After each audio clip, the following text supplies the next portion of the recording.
Sebanyak 126 relawan tenaga kesehatan diberangkatkan untuk membantu penanganan korban terdampak bencana Sumatera.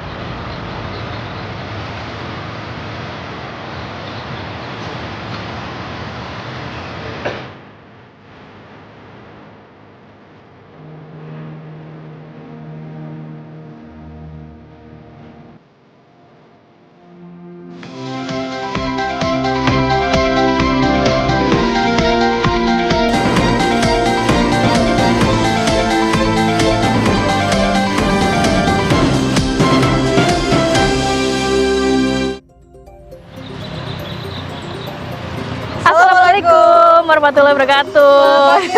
Pagi Mala, selamat pagi pemirsa, apa kabar Anda hari ini? Hari ini Andi Kumala dan Kamaranti Kusuma yang hadir. Nampaknya kalau lihat jalanan udah mulai lowong ya. Iya, banyak liburan nih. Banyak libur karena kan tanggal 22 sampai 4 Desember biasanya anak sekolah tuh masih libur. Jadi mungkin Bapak Ibunya udah cuti ke tempat wisata malah. Banget. Itu juga bisa menggerakkan perekonomian sih kalau berlibur ke tempat-tempat wisata domestik ya. Iya. Oke, nanti kita ucapkan dulu selamat buat yang berlibur, tapi kita tetap harus kerja di hari Kita Minggu kerja, kita juga akan memberikan informasi terus bagaimana kondisi penanganan bencana di wilayah Sumatera dan juga Aceh. Tapi kita ke informasi yang lain dulu pemirsa. Kita hadirkan informasi kebakaran hebat melanda sebuah pabrik sepatu, tepatnya di wilayah Jombang, Jawa Timur pada Sabtu pagi, dan api membakar bagian tengah tempat produksi hingga akhirnya merembet ke sejumlah lokasi lain ya. Besarnya kobaran api membuat petugas menerjunkan 4 unit damkar. Kebakaran ini melanda pabrik sepatu PT Karya Mekar yang ada di Desa Mojong Apit, Kecamatan Jombang, Kota Jombang. Api membumbung tinggi ke atas hingga membuat warga sekitar panik.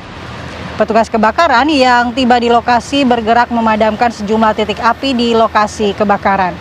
Petugas menyemprotkan air ke sumber kebakaran yang sudah menghabiskan sebagian besar isi pabrik. Besarnya kobaran api membuat tim damkar dari 4 lokasi di Jombang dikerahkan. Dan dalam insiden tersebut dipastikan tidak ada korban jiwa.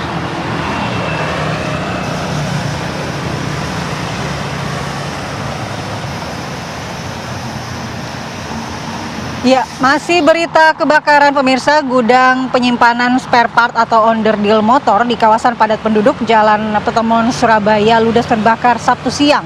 Diduga kebakaran terjadi disebabkan korsleting listrik. Karena saat kejadian, gudang terkunci dan tidak ada aktivitas pekerja.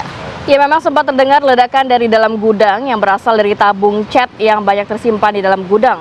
Jadi banyaknya bahan yang mudah terbakar akhirnya membuat api ini cepat membesar dan juga meludaskan seluruh gudang beserta isinya.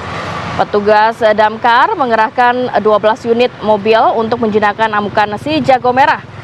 Setelah hampir 1 jam pemirsa, api berhasil dipadamkan, tidak ada korban jiwa maupun luka dalam kejadian ini, tapi kerugian ditaksir mencapai ratusan juta rupiah.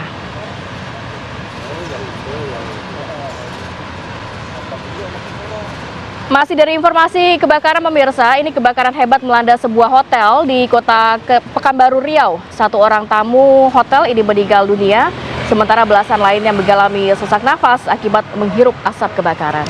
Api melalap sejumlah ruangan di lantai 3 hingga lantai 5 dari total 7 lantai bangunan hotel. Saat kejadian, hotel dengan sekitar 80 kamar ini ditempati tamu dan karyawan. Tim Dinas Pemadam Kebakaran dan Penyelamatan Kota Pekanbaru tiba di lokasi sekitar pukul 5 sore dan langsung melakukan upaya pemadaman serta evakuasi. Proses evakuasi dilakukan dengan berbagai cara termasuk menggunakan tangga dan kren untuk menyelamatkan tamu yang terjebak di dalam kamar melalui jendela. Ini kebayang paniknya ya untuk keluar dari kamar-kamar yang berada di lantai atas.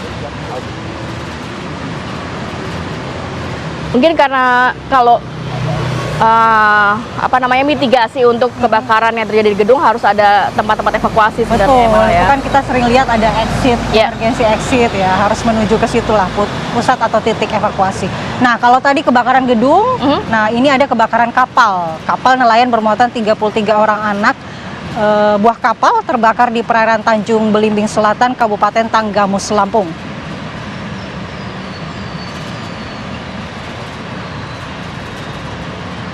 Kepulan asap hitam membumbung tinggi dari kapal nelayan Maulana 30 dari 33 ABK 25 ini telah dievakuasi dalam keadaan selamat, sedangkan 8 orang masih dalam proses pencarian. Jadi terjadi kenaikan air laut pasang maksimum yang diprediksi akan terjadi pada tanggal 21 hingga 22 Desember di wilayah pesisir Lampung. Sehingga untuk para nelayan ini harap berhati-hati karena tadi sudah ada prediksi akan adanya kenaikan air laut pasang ya. Iya.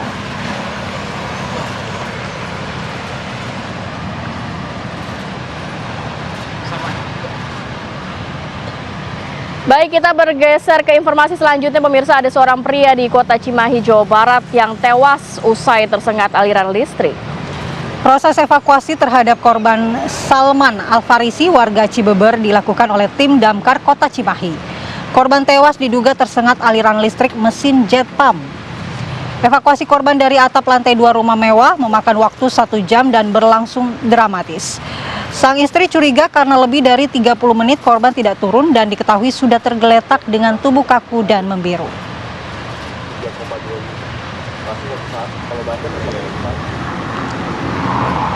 Ya, ini juga kejadiannya bermula saat korban diketahui oleh anggota keluarga naik ke atas toren di lantai 2 rumah untuk memperbaiki mesin jet pump yang rusak ya. Ya, mungkin kalau seperti ini lebih baik serahkan kepada ahlinya ya. Iya.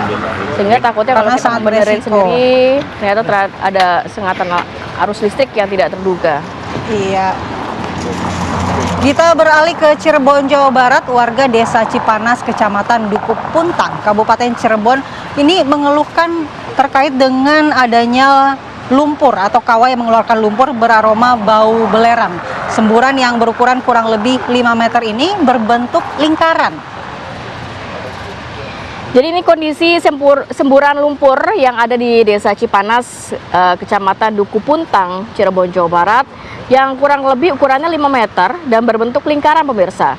Semburan ini ternyata sudah sejak lama. Awalnya ini kecil, kemudian sempat ditutup, namun lokasinya berpindah-pindah. Dulunya di sekitar lokasi semburan lumpur terdapat produksi kalsit, namun kini sudah tidak ada. Jadi untuk sementara dari aparat desa memberi himbauan agar tidak main api di sekitar semburan lumpur karena belum diketahui apa zat dan juga kandungan dari lumpur tersebut. Dan juga selain menyengat bau belerang dan gas, fenomena ini juga akhirnya merusak sejumlah elektronik serta persawahan milik warga. Fenomena apa ya ini? Seperti ada bau belerang dan ada juga yang bocor gitu ya. Ya.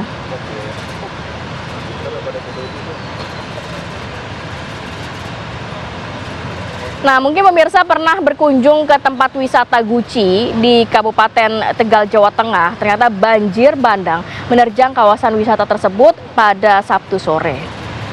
Ya, ini kawasan wisata yang cukup dikenal ya, banyak dikunjungi oleh wisatawan. Inilah kondisi detik-detik kawasan wisata Guci Kabupaten Tegal tersapu banjir bandang pada Sabtu sore.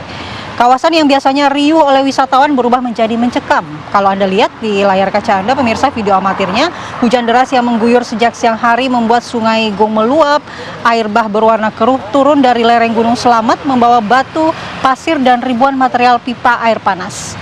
Dampak dari kejadian ini, kolam pemandian air panas Pancuran 13 yang menjadi ikon wisata Guci hilang tergerus banjir. Hingga Sabtu malam tidak ada laporan korban jiwa, namun kerusakan fasilitas wisata tergolong parah dan menimbulkan kerugian besar. Nah, bagi masyarakat yang akhir pekan ya, mau merencanakan liburan, apalagi ini memang sudah musim liburan. Akhir tahun bahkan ya mungkin ya, liburan panjang. Prediksi cuaca kali ya dari BMKG, karena sekarang musim cuaca ekstrim. Jadi memang tempat wisata kita pilih yang aman, sehingga liburan kita bisa nyaman nantinya bersama keluarga pastinya.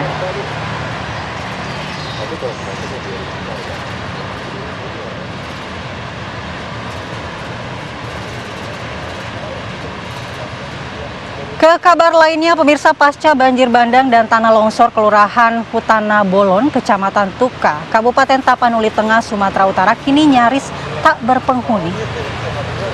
Kondisi kampung Hutan Bolon kini berubah total, pemirsa. Sulit dikenali karena memang sudah rusak berat dan porak-poranda.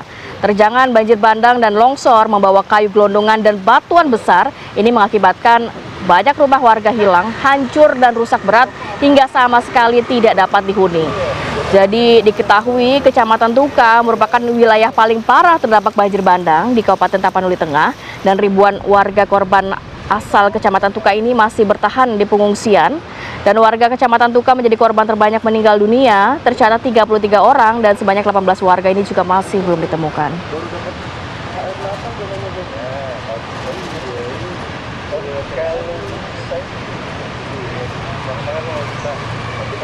Ya, kita bergeser ke Jakarta pemirsa. Diduga mengalami pecah ban, sebuah truk pengangkut bata hebel ini terguling di ruas Jalan MT Haryono, Jatinegara, Jakarta Timur. Kondisi truk muatan bata hebel ini masih dalam kondisi terguling di ruas Jalan MT Haryono, Jatinegara, Jakarta Timur. Muatan bata hebel yang diangkutnya pun terlepas dari ikatan hingga berhamburan dan menutup sebagian ruas jalan. Peristiwa bermula ketika truk bata hebel melaju dari wilayah Cikande menuju Citerep dalam kecepatan tinggi. Tetapi berada di Jalan MT Haryono, kemudian diduga truk tersebut mengalami pecah ban hingga akhirnya kehilangan kendali dan terguling, pemirsa. Tidak ada korban dalam insiden kecelakaan ini, namun arus lalu lintas dari arah Pancoran menuju Cawang sempat mengalami kemacetan panjang. Selanjutnya, kasus kecelakaan ini ditangani unit Laka Lantas dari wilayah Jakarta Timur. Terus waspada dan berhati-hati dalam berlalu lintas ya. Betul, jadi kalau mau berpergian jauh ataupun jarak dekat, dicek kendaraannya, dicek air radiator, dicek bannya. Paling penting ngecek apa malah? Ngecek apa nih? Kantong, jangan sampai nggak ada isinya di kantong. Nggak ada karena duit. Kan liburan, iya. Apalagi kalau bensin habis ya. Iya, nanti bukan liburan jadi stres. Baik, kita akan ajak pemirsa untuk jeda dulu sejenak. Nanti kita hadirkan informasi di kawasan Kabupaten Aceh yang pada awal pasca bencana menjadi daerah yang terdampak paling parah, dan ini kini berangsur-angsur pulih, dan pemerintah dan warga ini bergotong royong untuk membersihkan lumpur dan juga material banjir. Selengkapnya sesaat lagi, tetap bersama kami. Presiden Prabowo Subianto meresmikan akad massal sebanyak 50.030 unit KPR rumah subsidi di perumahan Pondok Banten Indah, Kecamatan Cipocok Jaya, Kota Serang, Banten. Acara juga diisi dengan serah terima kunci rumah secara simbolis kepada beragam penerima manfaat, mulai dari guru, tukang pijat, pedagang, ojek daring, prajurit TNI, buruh, hingga nelayan. 300 akad dilakukan secara luring di lokasi, sementara 49.730 akad dilaksanakan secara daring, yang melibatkan 39 bank penyalur di 33 provinsi dan 110 titik kabupaten kota. Prabowo sempat berbincang dengan salah satu warga secara daring. Gratis Bapak? Wah, tepuk tangan dulu ya, udah sampai di NTB Pak. Lancar semua, kualitasnya bagus rumahnya. Puji Tuhan Bapak, rumahnya bagus. Ya. Tidak ada retak-retak. Sumber air baik. Sumber airnya baik Bapak. Izin Bapak, rumahnya saya belum tempati karena hari ini baru akad. Oke. Baru akad. Oke, selamat ya. Selamat, terima kasih. Data resmi menunjukkan hingga 19 Desember 2025, penyaluran FLPP telah mencapai lebih dari 263.000 unit rumah subsidi dengan nilai sekitar 32,67 triliun rupiah. Ucapan terima kasih ke semua pihak yang hari ini bersatu sehingga kita bisa memberi suatu kualitas hidup kepada rakyat kita. Mereka harus punya rumah yang layak. Ini usaha yang sangat membanggakan, tapi masih jauh daripada yang harus kita capai. Saya terima kasih kepada Saudara Marwar Sirait, Menteri Perumahan, dan semua menteri-menteri lain. Tidak ada satu menteri yang berhasil. Kita satu tim. Kita satu tim.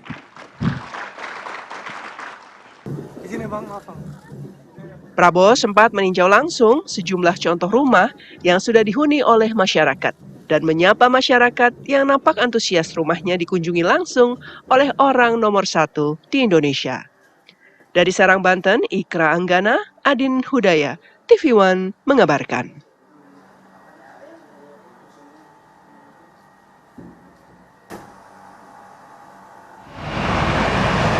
Alhamdulillah dapat rumah baru. Masya Allah, tahun baru rumah baru, Yes. ya kan? Semoga tidak hanya di Serang, Banten, nanti berkembang lagi di beberapa daerah lainnya ya. Oke, kita ke informasi berikutnya pemirsa. Helikopter milik TNI Angkatan Udara mendistribusikan sejumlah bantuan ke wilayah terdampak bencana di Kabupaten Aceh Tamiang dan Aceh Tengah Aceh. Helikopter mendarat di medan berlumpur untuk menyalurkan 2 bantuan logistik kepada warga terdampak. Jadi helikopter HT-2704 mendarat di lapangan SMA Negeri 1, Bandar Pusaka, dan SMP Negeri 2 Tamiang. Langkah tersebut ditempuh untuk mempercepat penyaluran bantuan ke wilayah dengan akses darat yang terbatas. Sementara itu untuk helikopter lainnya ini mendarat di aliran sungai Desa Segene, Kabupaten Aceh Tengah untuk menyalurkan bantuan seberat 1 ton. Distribusi dilakukan ke lapangan Musara Alun dan Desa Kekuyang, Kabupaten Aceh Tengah dengan masing-masing 1 ton logistik.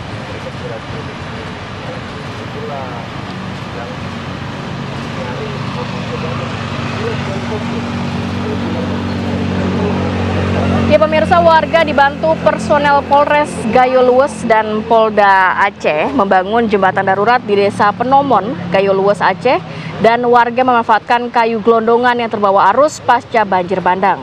Personil Polres Gayo Luwes, Brimob, dan Polda Aceh bersama warga bergotong royong membangun jembatan darurat.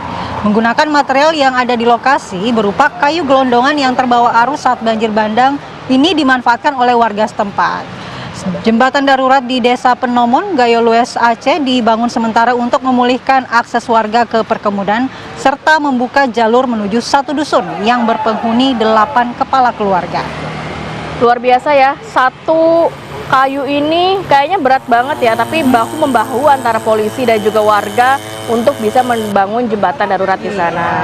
Dimanfaatkan saja ya kayu-kayu itu Iya. daripada jadi sampah ya. Semangat warga, semangat TNI, semangat Polri yang bergotong royong untuk membangun infrastruktur di tempat bencana. Iya.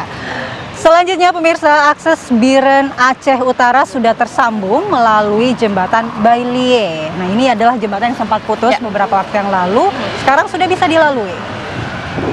Ya pemirsa, jembatan darurat Bali ini dibangun selama 19 hari hasil kolaborasi antara beberapa tim pastinya. Ini dinyatakan tuntas dibangun, sudah dilalui kendaraan secara umum sejak kemarin. Jadi jembatan ini sebenarnya jembatan yang sangat vital karena akses jalan nasional yang menghubungkan Biren dan juga Lok Sumawe. Jadi kondisi ini akhirnya memudahkan distribusi bantuan kepada para korban bencana. Jembatan ini bisa menahan beban truk hingga maksimal 8 ton. Pengoperasian jembatan dilakukan buka tutup dari kedua ujung jembatan agar kendaraan tidak berebut melintas jembatan. Sebelumnya pemirsa, salah satu jembatan utama di Provinsi Aceh ini sempat hancur diterjang banjir bandang. Alhamdulillah sudah bisa beroperasi sehingga kita melihat ambulans, kemudian mobil-mobil logistik, pendistribusian bantuan ini sudah bisa masuk ya. Iya, mudah-mudahan ini cepat ya sampai ke lokasi Warga yang terdampak. membutuhkan. Betul. Bantuan-bantuan itu sudah bisa sampai. Ya, sementara itu pemirsa, kawasan Kabupaten Aceh yang pada awal pasca bencana ini menjadi daerah yang terdampak paling parah, kini sudah berangsur-angsur pulih. Jadi pemerintah dan juga warga bergotong royong membersihkan lumpur dan juga material banjir. Akses jalan dari Banda Aceh maupun Medan kembali terhubung secara bertahap, meski dengan kondisi yang masih terbatas. Selain jalur utama, pembersihan juga diperluas ke jalan kabupaten, kawasan perkantoran, serta wilayah yang di awal bencana belum terjangkau. Selain membersihkan lumpur dari jalan, seluruh tenaga juga dikerahkan menangani longsoran di kawasan Semadam dan Alun Datung hingga jalan di kawasan tersebut kembali normal. Alhamdulillah satu persatu sudah mulai terbuka jalan-jalan ya. Alhamdulillah.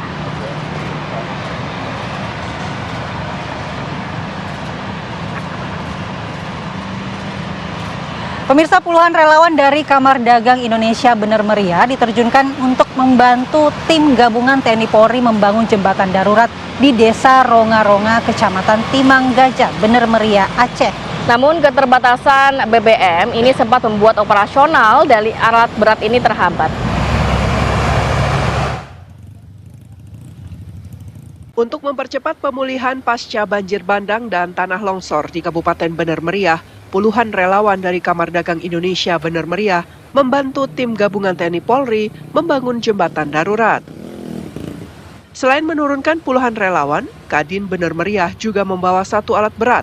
Namun karena keterbatasan bahan bakar, alat berat tidak bisa beroperasi secara maksimal. Ada kendala apa Pak? Kalau kami sebenarnya ya, kalau kemarin itu kekurangan minyak bukan kekurangan alat. Kekurangan minyak kami. Minyak. Sehingga lambat kami sampai kemari. Di sini dari mana, unsur mana aja yang hari ini membuat jembatan darurat ini Pak? Ini dari Kadin Bener Meriah beserta relawan. Jembatan Uma Besi yang menjadi penghubung wilayah Tengah Aceh dengan Timur, Utara, serta Banda Aceh ini merupakan satu dari puluhan jembatan yang putus dihantam banjir. Sehingga pasokan pangan untuk wilayah Bener Meriah dan Aceh Tengah sempat terhenti. Dari Bener Meriah Aceh, Haidir Azhar, Rahmat Rizky, TV One mengabarkan.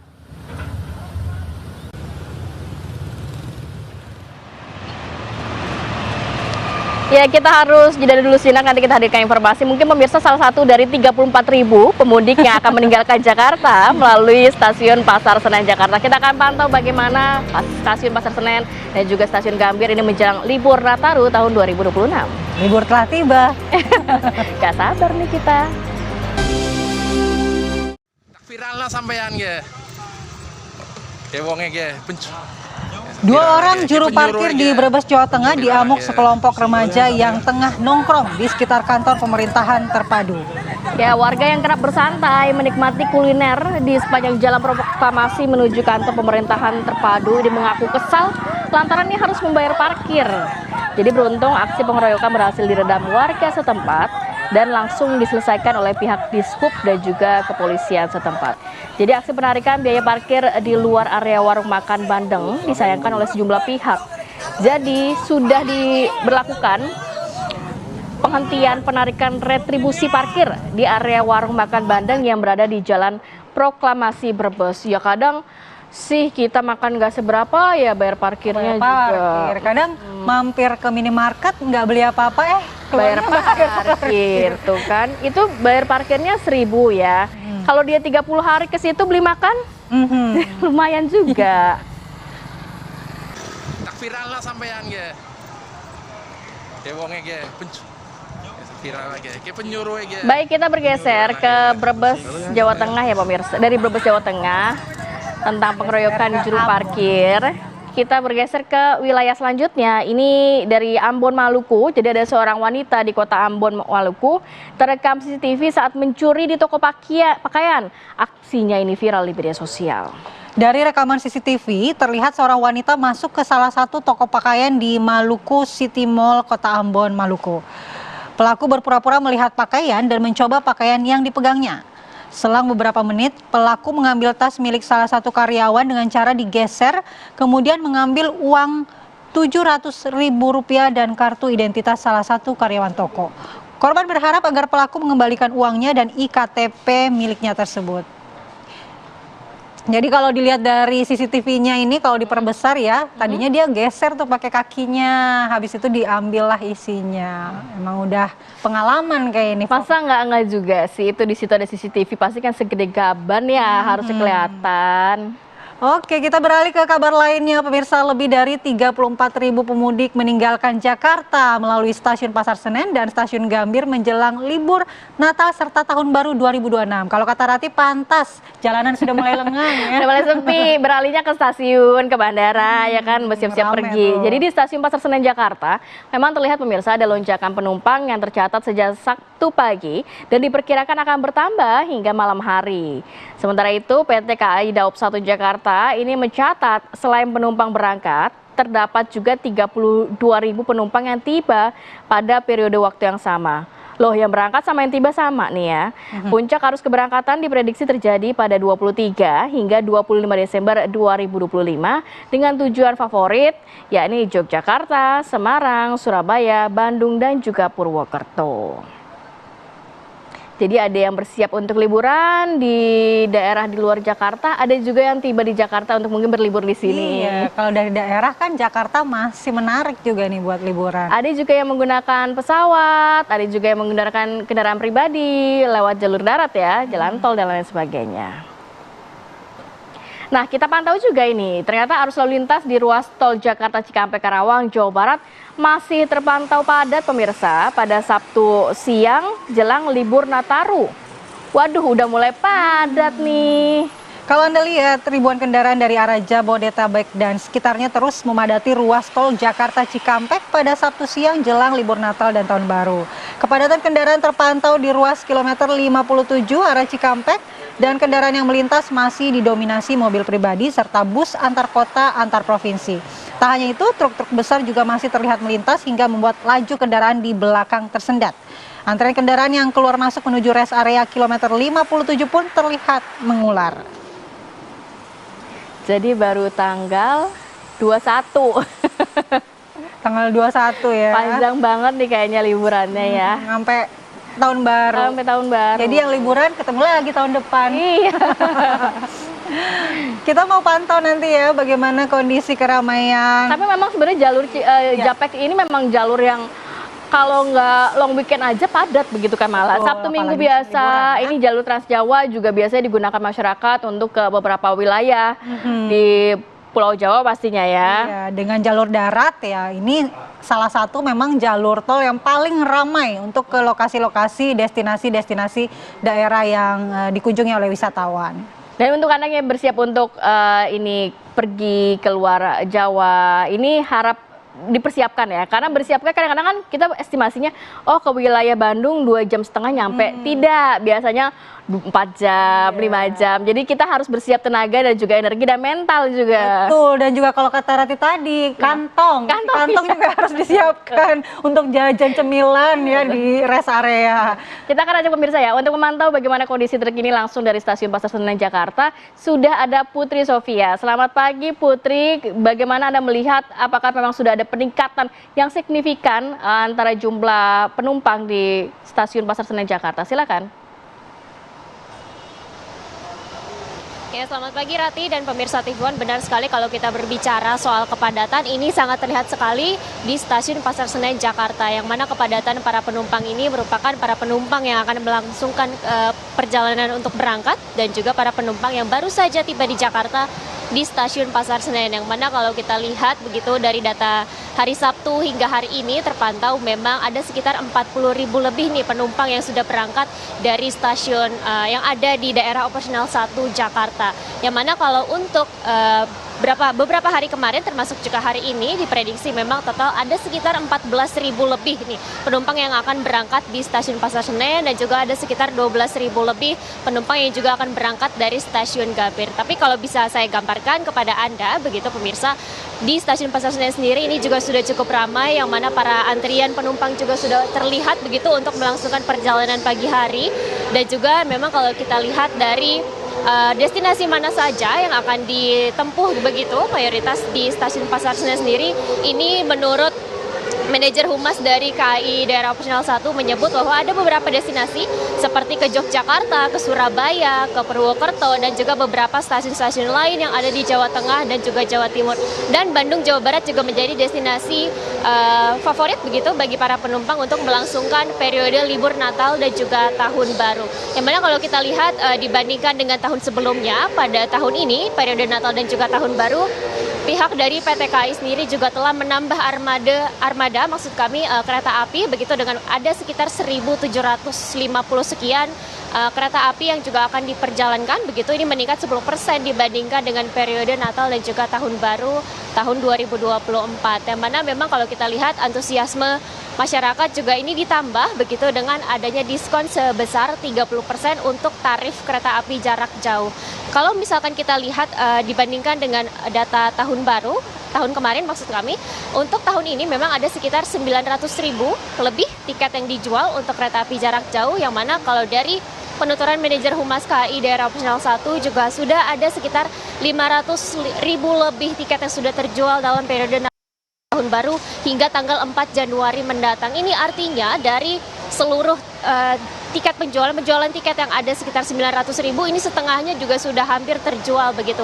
Ini juga menunjukkan bahwa memang antusiasme masyarakat untuk menempuh begitu periode libur Natal dan Tahun Baru menggunakan kereta api jarak jauh khususnya di daerah operasional 1 Jakarta. Untuk sementara demikian, kami kembalikan ke Ratih dan Mala di studio.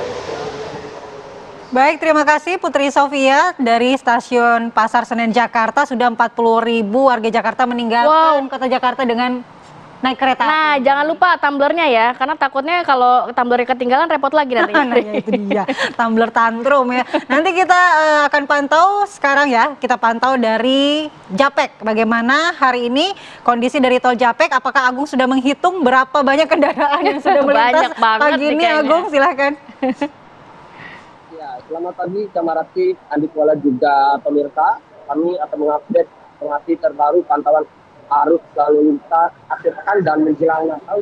Pada pagi hari ini terpantau kendaraan yang bergerak yang meninggalkan wilayah Jakarta menuju ke arah Bandung ataupun menuju ke arah Cirebon terpantau ramai dan lancar. Dan kalau kami juga melihat rata-rata kecepatan di titik kami mengabarkan ini sekitar 80 sampai 100 km per jam. Yang pagi hari ini belum terlihat adanya penumpukan kendaraan ataupun lonjakan kendaraan di titik-titik di ruas tol Jakarta Cikampek, termasuk di tempat kami mengabarkan. Dan namun kalau kami melihat kendaraan yang melintas di ruas tol Jakarta Cikampek pada pagi hari ini masih didominasi oleh kendaraan-kendaraan besar ataupun kendaraan golongan sumbu tiga. Dan memang pada hari kemarin kendaraan yang menjalankan wilayah Jakarta melintas di ruas tol Jakarta Cikampek menuju ke arah Bandung ataupun menuju ke arah Cirebon tercatat sekitar 75.000 kendaraan yang sudah meninggalkan wilayah Jakarta. Dan memang bila mana kendaraan masih mengalami peningkatan ataupun lonjakan pada hari ini, pihak Marga, pihak PJR dari tol Jakarta Cikampek sudah menyiapkan skema rekayasa lalu lintas yang mana nantinya akan diberlakukan kontraflow di titik-titik kepadatan, yang mana memang titik kepadatan di ruas tol Jakarta Cikampek harus diwaspadai di kilometer 47 yang merupakan karena simpul pertemuan antara tol layang Mbz dengan tol Jakarta Cikampek. Selain itu juga rest area pertama di kilometer 57 setelah turunan tol layang Mbz sehingga kerap terjadi kepadatan ataupun antrian kendaraan pemudik yang akan masuk ke rest area di kilometer 57. Selain itu juga dapat kami informasikan ada kabar menarik bagi para pengendara ataupun pemudik yang akan berlibur Natal, di mana Jasa Marga memberikan diskon tarif tol sebesar 20%, yang mana ini akan diberlakukan pada tanggal 22 Desember pukul 00 hingga tanggal 23 Desember pukul 24.00. Dan sementara itu yang dapat kami kabarkan di ruas tol Jakarta Cikampek, kembalikan ke Anda. Baik, laporan langsung Agung Prasetyo dari Tol Japek, Jawa Barat. Sudah ramai sekali kalau dari laporan Agung ya. Sudah ramai. Yang melintas di Tol Japek. Terima kasih teman-teman, selamat bertugas kembali dan jaga keselamatan dan kesehatan selalu. Oke, kita harus jeda dulu sejenak, nanti kita hadirkan informasi dan juga perbincangan ya. Malah ini sebanyak 126 tenaga kesehatan relawan yang diberangkatkan melalui Terminal 3 Bandara Soekarno-Hatta, Tangerang, Banten. Seperti apa sesaat lagi, tetap bersama kami.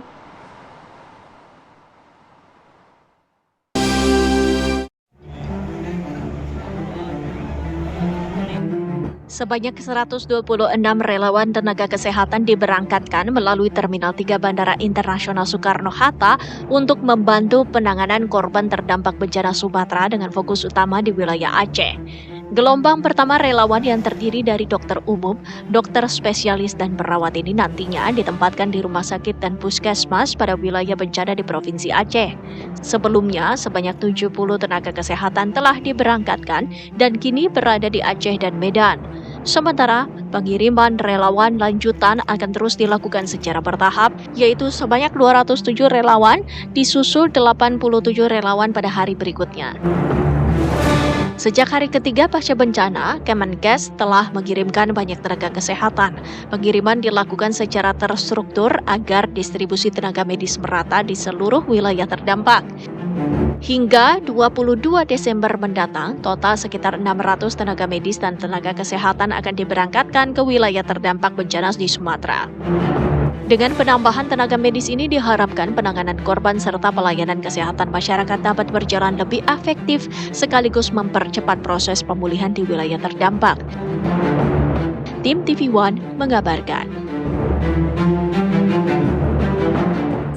Para relawan, sebenarnya ini tenaga medis, tenaga kesehatan yang dengan tulus hati, ikhlas ya, ingin mengabdikan diri kepada dan sudah saatnya melayani masyarakat khususnya ya saat ini kita Aceh. Ke depan insya Allah batch berikutnya kita akan menuju Sumatera Barat ya, khususnya yang paling terdampak di Agam ya, kemudian Sumatera Utara, dan sekarang konsentrasi kita di Aceh karena yang paling banyak terdampak sekali ya. Sebenarnya ini bukan hari ini aja kita mengirim, sudah mulai dari hari 3 sejak bencana itu kita sudah mengirim banyak, tetapi belum terkoordinir seperti ini ya. Jadi langsung masuk teman-teman, karena inilah semangat kita, semangat Pancasila kita yang memanggil kita, bahwa saudara kita memanggil kita untuk bisa kita mengabdikan diri kepada mereka. Ya pemirsa, ada rasa lega ya Rati ketika mendengar bahwa sebanyak 126 dokter-dokter tenaga kesehatan ini sudah diberangkatkan nih ke lokasi bencana. Karena tantangan pasca bencana adalah bagaimana kondisi kesehatan para penyintas. Betul. Memasuki pekan keempat sudah muncul keluhan-keluhan kesehatan, kemudian di sana juga terbatas sanitasi dan fasilitas kesehatannya. Lalu bagaimana penanganannya sejauh ini nanti kita akan bahas ya. Nah itu dia, karena tadi dikatakan semangat kemanusiaan yang akhirnya memanggil berbagai pihak untuk langsung menyalurkan tenaganya kepada masyarakat yang terdampak. Pagi hari ini kita sudah bergabung bersama Dr. Widiawati, juru bicara Kementerian Kesehatan. Selamat pagi. Selamat pagi Mbak. Ya? Salam sehat. Salam sehat. Kemudian juga Dr. Guntur Utama, Ketua Divisi Relawan Mercy. Selamat pagi Dr. Guntur. Sehat ya? Alhamdulillah sehat. Alhamdulillah. Dan kita juga akan pantau dulu bagaimana kondisi di posko kesehatan di Tapanuli Tengah. Sudah ada rekan kami Syaren Situmorang langsung dari Tapanuli Tengah. Selamat pagi Syaren, bagaimana kondisi di sana? Silakan infonya. Baik, selamat pagi pemirsa TV One. Saat ini saya berada di Gedung Olahraga Pandan, tepatnya ini merupakan salah satu tempat pengungsian utama di Kota Pandan, Tapanuli Tengah. Dan pemirsa, saat ini untuk pengungsi yang ada di Gor Tapanuli Tengah ini ada mencapai saat ini 400 lebih pengungsi. Dan memang secara berangsur pengungsi sudah mulai sebagian berpulangan. Kalau di awal itu memang mencapai di angka 1.000 pengungsi. Lalu kita memang sebenarnya pengen tahu nih gimana para pengungsi ini bisa untuk mendapatkan pelayanan kesehatan yang sedang memang sejak awal ini dibuat di dalam posko ini. Mungkin saya bisa perlihatkan langsung bagaimana ini bahwa saat ini sedang ada pengungsi yang sedang dilakukan pemeriksaan kesehatan di sini oleh tim dokter kesehatan dari Dinas Kesehatan. Seperti ini. Ya, memang untuk saat ini kalau jumlah pengungsi pemirsa di Gedung Olahraga Pandan ini sudah mencapai sekitar 400 orang lagi.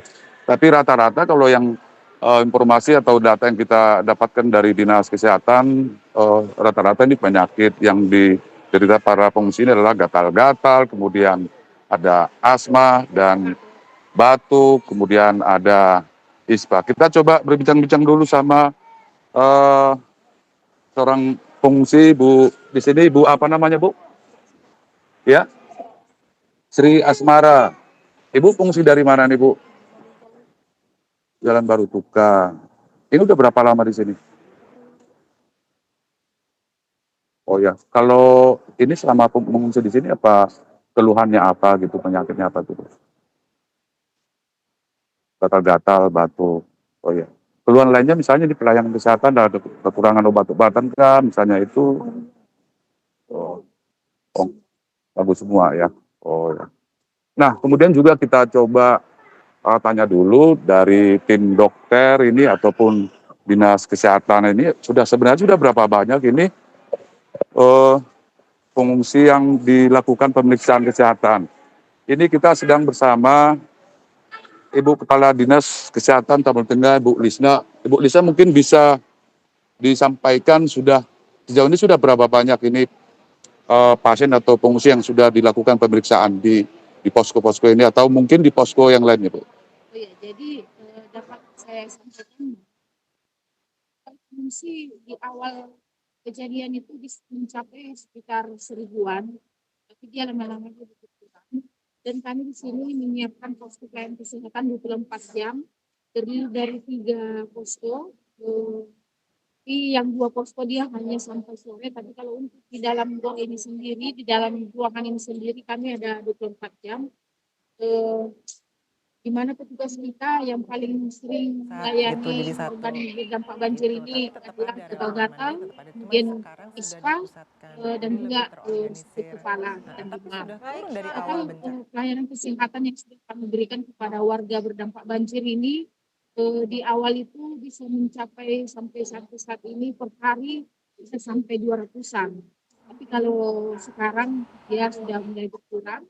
Namun total semua yang sudah kami layani sampai hari ini. Baik, terima kasih Sharon. Semua yang berada di sudah Oke. Ya, itu tadi keterangan dari Kepala Dinas Kesehatan Tabung Tengah. Kemudian memang tadi pasien atau pengungsi ini mengatakan bahwa layanan kesehatan di posko kesehatan yang ini 24 jam setelah masyarakat sudah mulai berdatangan mengungsi ke Gor Pandan Tapanuli Tengah ini. Sementara itu yang bisa informasi yang saya sampaikan pagi ini dari Tapanuli Tengah. Kembali ke studio. Situmorang atas laporannya, selamat bertugas kembali, jaga kesehatan selalu. Tadi Sharon mengabarkan dari salah satu posko pengungsian di Tapanuli Tengah. Ya. Mungkin langsung kita tanyakan ke Dr. Widya. Dok, tadi dari laporan rekan-rekan kami, penanganan kesehatan sudah dilakukan di sana. Saat ini bagaimana sih sebenarnya strategi dan langkah-langkah yang dilakukan oleh pemerintah mengenai pelayanan dan penanganan kesehatan di daerah bencana? Baik, terima kasih Mbak. Pertama-tama tentunya Kemenkes mengucapkan banyak terima kasih pada para relawan yang sudah mengabdikan dirinya untuk kegiatan bencana ini. Terima kasih Dr. Guntur, untuk timnya juga. Jadi sebetulnya strategi yang saat ini dilakukan adalah Kemenkes itu sudah turun, pelayanan kesehatan itu sudah turun pada saat bencana juga hari pertama itu. Cuman pada saat itu adalah mereka mandiri, relawan mandiri dari rumah sakit itu. Tapi sekarang sudah kita pusatkan. Tadi sudah dikatakan, sudah lihat info juga dari relawan yang turunkan kemarin sudah berangkat tanggal 126. Sebelumnya memang ada 70, kemudian nanti akan ada 200 lagi dan kemudian juga ada 87. Intinya adalah sampai tanggal 22 Desember sekitar 600-an. Nah, strateginya saat ini adalah kita memang mengutamakan pembenahan fasilitas pelayanan kesehatan karena itu kan tempat yang harus utama dulu untuk menampung para masyarakat yang terkena dampak bencana. Jadi pemulihan RSUD, pemulihan rumah sakit vertikal dan segala macam itu sudah ada. Kemudian puskesmas juga semua secara bertahap. Ada yang sudah beroperasi, banyak yang sudah beroperasi walaupun masih ada beberapa yang belum. Tapi itu berproses terus. Karena kita menginginkan, Kemenkes menginginkan bahwa nantinya masyarakat itu semua akan mendapat pelayanan kesehatan tidak terkecuali secara adil, tidak ada kelebihan tenaga atau kekurangan tenaga. Itu juga tercakup di dalam tenaga kesehatan yang dikirimkan. Untuk layanan obat-obatan juga masih terus obat-obatan, kemudian barang habis pakai. Nah, untuk tenaga kesehatannya itu kita mengambil dari berbagai macam disiplin ilmu. Nah, jadi ada dokter bedah, karena dibutuhkan juga dokter kandungan. Betul. Ada dokter bedah, ada dokter kandungan, ada dokter anariolog, ada macam-macam sampai ke konsultasi psikologis karena ada trauma healing kan. Itu jadi kayak tadi Dokter Guntur cerita, kan saya tanya gimana ya, mereka trauma yang tsunami terus sekarang kena lagi. Jadi itu memang adalah penanganan yang juga harus dilakukan. Nah, kemudian juga pengoperasian puskesmas sebagai garda terdepan. Kemarin Pak Menteri kan juga sudah hadir. Jadi ada beberapa puskesmas yang juga sudah banyak bahkan untuk melayani, karena dia garda terdepan melayani masyarakat yang harus berhubungan langsung dengan fasilitas. Puskesmasnya sendiri juga terkena Oh iya, tapi kan rumah sakit juga kan. Tapi kan itu terus ada yang kemarin juga melahirkan, sudah bisa melakukan kelahiran. Jadi mudah-mudahan semua berjalan dengan cepat, lancar, dan masyarakat tertangani dengan baik. Itu strategi yang digunakan oleh Kementerian Kesehatan. Kita juga pengen tahu, Mas Guntur juga langsung, Dokter Guntur langsung ke lokasi bencana, melihat langsung dari warga terdampak. Dokter Guntur melihatnya seperti apa kondisinya, kemudian saat itu bantuannya seperti apa dari Mercy sendiri, dokter? Oke, terima kasih. Untuk saya kebetulan saat itu bertugasnya di area Sumbar, kemudian saya ke Tapanuli Tengah dan Tapanuli Selatan. Tapi asesmen dari tim yang Aceh, juga Aceh Tamiang dan juga di Bener Meriah juga ada laporan-laporan. Polanya sama sih sebenarnya. Di masyarakat itu yang pasti trauma ya, psikologis ya, trauma. Karena apalagi yang terutama warga Aceh yang punya trauma tsunami. Tsunami Aceh sebelumnya. Kemudian juga kebutuhan-kebutuhan saat ini, mungkin kebutuhan pangan sudah mulai, mereka sudah mulai aktivitas, cuma kebutuhan dasar untuk tinggal saja. Oke lah, mereka bisa tinggal, tapi nanti mungkin kebutuhan lainnya adalah hygiene, kan itu jadi isu sekarang. Ya, untuk lumpurnya masih ada, mungkin kita harus air bersih kurang, kemudian sanitasi MCK, kemudian obat-obatan yang terkait dengan hygiene, misalnya obat kulit, obatnya itu dibutuhkan, itu masih dibutuhkan. Kemudian untuk masalah-masalah lain, misalnya sinyal, kemudian listrik. Tapi listrik sudah mulai perbaikan, sudah mulai ada pengembangan, walaupun masih mati hidup kan secara teknis mereka sedang melakukan perbaikan, jadi memang harus ada pola mati hidup. Kemudian mungkin air bersih adalah isu juga. Kemudian untuk dari medisnya sendiri yang memang kita harapkan adalah lebih banyak fasilitas atau posko kesehatan yang ada, dan yang paling kita hadapkan adalah nanti bisa diaktifkan kembalinya posko atau pusat rujukan kesehatannya, misalnya itu rumah sakitnya mau itu swasta ataupun RSUD atau klinik-klinik utama, sehingga sehingga nantinya dari klinik dari kita bisa mengirimkan atau merujuk pasien yang ada kebutuhan dan bisa diterima dengan fasilitas yang sudah ada. Jadi saat itu kondisinya memang hanya menggunakan posko kesehatan yang ada. Posko kesehatan mungkin yang di saat itu ada. Kalau ada puskesmas yang tidak terdampak, mereka cukup aktif walaupun cukup kewalahan, karena mungkin puskesmas yang di area lainnya terdampak gitu loh. Tapi misalnya di Aceh yang aksesnya masih sulit, karena masih ada yang terisolasi, mungkin jembatan putus segala macam, itu masih kalau dari kami masih ada yang contohnya kemarin hari Sabtu kita masih ada yang naik kapal bot 15 menit, kemudian kita 15 km dengan motor trail ke dalam dengan lumpur yang sampai paha kayak gitu. Mungkin itu untuk keberlanjutannya kita kerjasama dengan pemerintah, dengan Kemenkes, dengan relawan lain juga BNPB, BPBD, Basarnas untuk membuka akses itu juga fokus kita, karena memang kita harus lihat sendiri memang masih ada titik-titik yang terisolasi, yang sudah teridentifikasi. Jadi baik, terima kasih dok. Nanti kita akan lanjutkan dialog kita. Mungkin Dokter Widya juga bisa menjelaskan data dari gangguan kesehatan apa ya saat ini paling banyak dialami oleh para pengungsi. Saat lagi di Apa Kabar Indonesia, Pak? Data ya.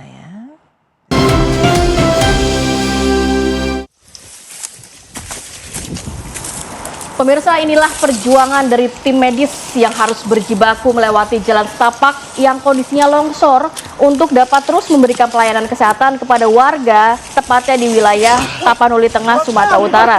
Jadi kalau kita melihat ini ada 2 desa yang memang harus melalui jalan yang terjal, bahkan dengan membawa barang seperti obat-obatan. Kita melihat kondisi ini sangat sulit untuk sebenarnya dilalui oleh para tim medis, tapi perjuangan terus dilakukan dengan kondisi yang sangat sulit, medan yang terjal dan lain sebagainya. Ini benar-benar perjuangan ya demi kemanusiaan. Mungkin Dokter Guntur merasakan langsung kondisi seperti ini, dok? Merasakan langsung. Lalu bagaimana kemudian strategi atau apa yang dilakukan oleh tenaga-tenaga medis agar bisa kemudian menjangkau korban-korban yang membutuhkan layanan kesehatan? Biasanya kita tuh assessment dulu, selalu ada tim initial rapid assessment, kemudian kita akan tahu tuh lokasi-lokasi yang terisolasi atau membutuhkan. Bahkan kita bisa mengetahui, kita mencari otoritas tempat, misalnya kepala dusun, kita akan nanya kebutuhannya, ada pasien khusus nggak? Biasanya kita dapat info tuh, ada kemarin patah tapi nggak bisa diapa-apain, kita nggak bisa ngejangkau di sana.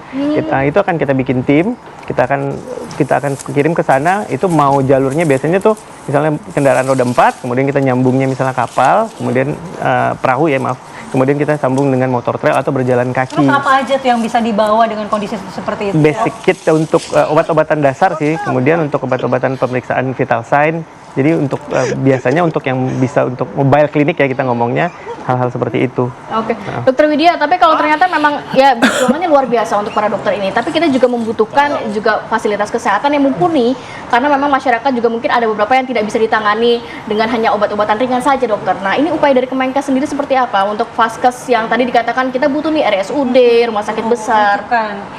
Ya, tadi saya katakan bahwa memang kita harus memberikan pelayanan yang baik. Jadi kita nomor satu seperti Pak Menteri katakan, kita pembenahan rumah sakit umum dulu, rumah sakit baik itu di bawah Kemenkes, rumah sakit vertikal atau rumah sakit umum daerah. Karena memang semuanya akan bertumpu di situ. Kemudian juga pengiriman obat-obatan. Nah, kalau untuk daerah-daerah yang sulit dijangkau, memang ada yang namanya posko keliling. Jadi kita jadi mendatangi para relawan, termasuk juga timnya Dokter Guntur.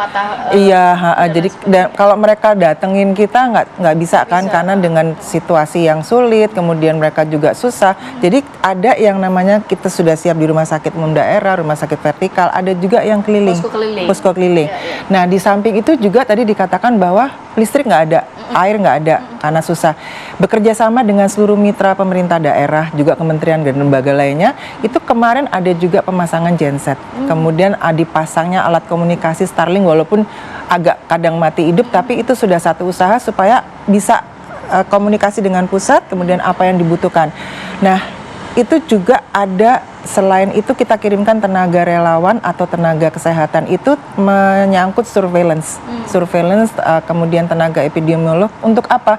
Kan biasanya kalau bencana setelah pascanya juga ada penyakit-penyakit yang timbul, betul, iya. Jadi kayak ini banjir dan segala macam bisa timbul tikus, leptospirosis, kemudian juga bisa juga campak. Nah, penyakit yang diderita saat ini oleh masyarakat kebanyakan diare, kemudian penyakit kulit. Atau mungkin pernafasan juga? ISPA, diare, penyakit kulit ya, Dokter Guntur ya. Iya, terus kemudian influenza-like illness. Nah, yang dijaga juga jangan sampai ada penyakit setelah pasca bencana, seperti misalnya tadi leptospirosis, karena kan itu tikusnya pada keluar kemudian campak. Nah, itu amat dijaga, terutama di kelompok rentan. Jadi itu yang kita terus bergerak bersama dengan para relawan juga untuk melihat bahwa jangan sampai ada KLB lanjutan. Jadi ini dibersihkan dulu, disehatkan dulu. Jangan sampai ada KLB lanjutan, Dokter Guntur. Kira-kira resiko penyakit apa nih yang berpotensi atau berpeluang muncul pasca bencana sehingga kita harus bisa mengantisipasinya? Oke, jadi ya bencana sekunder ya kita ngomongnya udah lewat yang fase akut. Sekarang kita udah harus memikirkan yang lanjutan. Misalnya yang kayak Dokter Widya sampaikan, ISPA akan terus berlanjut. Kulit, yang itu kalau yang dalam hal ini kan lumpur ya, isunya adalah itu penyakit kulit. Kemudian diare, kolera, leptospirosis, bahkan kita sudah menemukan sendiri kasusnya di TMRC. Kemudian nanti jangan lupa juga penyakit-penyakit masalah psikis, kita nggak boleh menutup mata untuk hal itu. Iya, depresi gitu, anak-anak trauma, bahkan kemudian orang tua, kemudian usia-usia penyakit-penyakit kronis yang butuh maintenance, obat-obat maintenance itu akan jadi tidak terkendali. Misalnya diabetes, darah tinggi, atau penyakit jantung atau asma bahkan yang butuh obat-obat pengontrol. Karena terbatasnya fasilitas kesehatan, jadi itu tidak terkontrol sehingga ada resiko-resiko terhadap pasien-pasien rentan juga gitu. Kemudian penyakit-penyakit lainnya mungkin pasien pasca cedera yang mungkin di fase akut kita bantu, cuma loss of control, loss of follow up, sehingga nanti misalnya luka operasinya, luka tindakannya, lukanya tidak termanage dengan baik, itu akan jadi masalah sekunder juga buat pasien-pasien atau korban-korban di sana. Boleh nambahin sedikit? Boleh, silakan Dokter. Tadi seperti dikatakan sama Dokter Guntur, kita juga perlu memberikan edukasi. Edukasi bagaimana berperilaku hidup bersih dan sehat di dalam pengungsian. Itu penting. Jadi kan kalau misalnya daerah-daerah bakalan jadi debu nih kan, kalau udah kering ya, nah itu pakai masker. Kemudian apapun susahnya, walaupun air itu juga sulit, bagaimana menjaga tangan itu bersih, karena Jadi kita memang tetap harus perlu memberikan edukasi, itu supaya tidak menjadi sakit. Yang sakit jangan sampai parah. Gitu. Dok, mungkin terakhir nantinya dari sisi Kementerian Kesehatan sendiri akan ada berapa banyak yang dikirimkan sampai akhir tahun, mungkin sampai awal tahun nantinya tenaga kesehatan yang dikirimkan, dan juga beberapa poin atau assessment dari Kementerian Kesehatan terkait lokasinya sendiri, Dok, nanti akan difokuskan kemana saja yang mungkin paling terdampak saat ini atau paling parah? Iya, jadi kalau perhitungan adalah di 22 Desember nanti sampai 22 Desember kan tadi 126, kemudian udah 70, kemudian ada 207, nanti kemudian 70 lagi. Jadi insya Allah sampai 22 Desember sekitar 600-an tenaga sukarelawan. Iya. Terus kalau nanti tadi pertanyaan yang kedua. Yang kedua, asesmen dari Kementerian Kesehatan sendiri, apakah lokasi-lokasi ada beberapa yang masih juga Oh iya, masih ada prioritas. Saat ini memang fokus ke Aceh ya, karena ininya lebih besar, paling besar. Tetapi kita tidak menutup untuk yang Sumatera Barat dan juga Sumatera Utara. Tetap itu bekerja bersamaan gitu. Tapi fokus terdampak terbesar di Aceh. Jadi baik Aceh, Sumbar atau Sumatera Utara, kita akan terus berproses, semoga semua mendapatkan pelayanan fasilitas yang adil, tidak berlebih tenaga kesehatannya, juga tidak kekurangan serta obat-obatannya juga. Kita harapkan ya pelayanan kesehatannya bisa dirasakan oleh para penyintas, para korban bencana di sana. Dan tenaga kesehatan juga semangat, karena kita berjibaku untuk menolong para warga terdampak. Kuat juga ya. Terima kasih banyak, Dr. Gundul, Dr. Widya sudah hadir pagi hari ini. Sehat selalu. Assalamualaikum. Dan pemirsa, kita juga masih akan melihat bagaimana di lokasi bencana ya. Iya. Di tengah bencana masih ada ternyata bangunan yang bisa berdiri kokoh, masjid dan juga pesantren. Kita lihat laporannya sesaat lagi.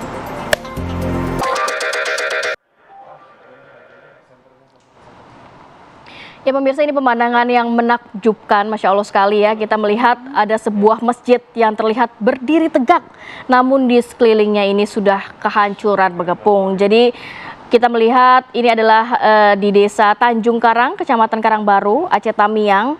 Begitu banyak pohon di sekitar masjid dan pondok pesantren Darul Mukhlisin. Namun saat ini kondisinya memang sudah berangsur-angsur pulih ya, malah sudah juga kayu-kayu yang mengepung dari masjid ini sudah mulai dibersihkan secara bertahap di sana. Kita langsung saja menyapa rekan kita, ada Alvin Saputra yang bisa menyaksikan langsung bagaimana kokohnya sebuah masjid di tengah terjangan banjir bandang di sana. Alvin, silakan dengan laporan Anda.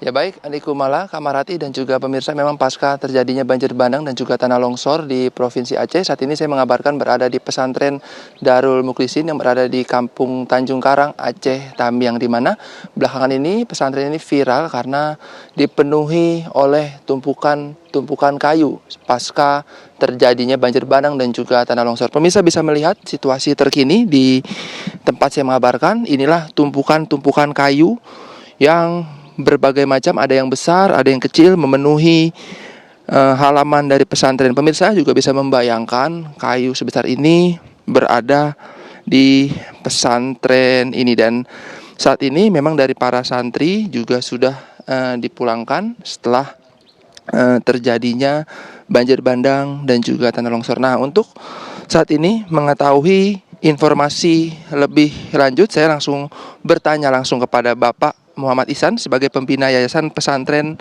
Darul Mukhlisin. Halo Pak, selamat pagi. Selamat pagi. Selamat pagi ya. Pak, bisa dijelaskan Pak, mungkin ini untuk luas pesantren sendiri berapa hektar atau berapa meter Pak? 5 hektar, 5.000 meter ya. 5 meter ya Pak ya. Mungkin bisa dijelaskan Pak. Oh, 50.000 meter. 50.000 meter ya Pak ya. Mungkin bisa dijelaskan Pak nih saat kejadian kondisinya gimana Pak, dan Bapak lagi di mana juga? Kita kondisi sudah mengungsi di rumah pendiri yayasan, kebetulan di depan kita ini. Semua santri-santri kita bawa ke situ sebelum air mengenai rumah pendiri yayasan. Dan untuk ketinggian air sendiri Pak di pesantren ini berapa meter kurang lebih Pak?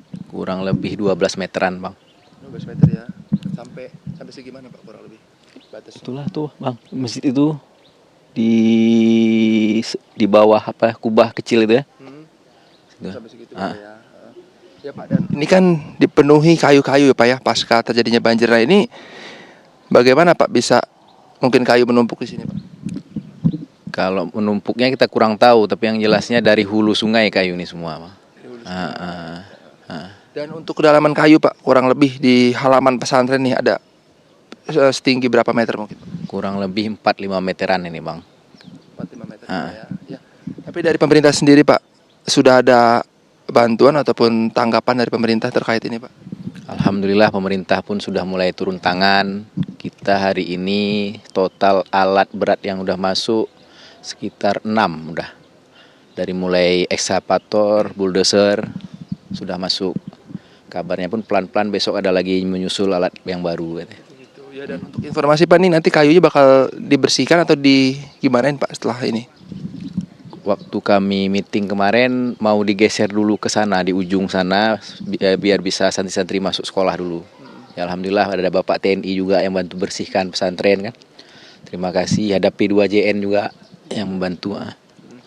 Ya Pak, mungkin ini sebelum ditumpuk-tumpuki kayu ya Pak, ini sebenarnya tempat apa sih ini Pak, halaman ini? Ini lapangan bola, lapangan bulu tangkis, futsal, ada tempat orang tua santri untuk berkunjung, ada parkiran mobil, ini di bawah nih. Nah, ada pohon-pohon lah juga kan.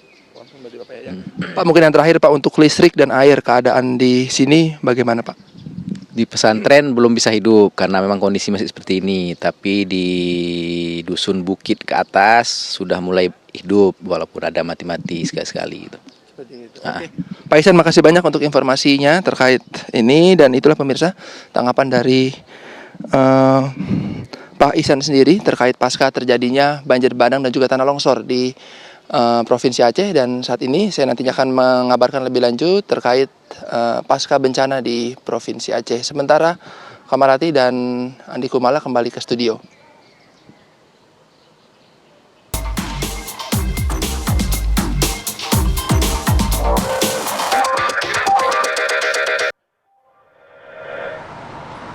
Ya, laporan Alvin Saputra tadi yang memperlihatkan bagaimana pesantren yang tetap kokoh di sana juga sekaligus menutup jumpa kita di Apa Kabar Indonesia pagi hari ini. Saya Andi Kumala. Saya Kamarati Kusuma, pamit undur diri. Terima kasih dan happy weekend. Happy weekend, sampai jumpa.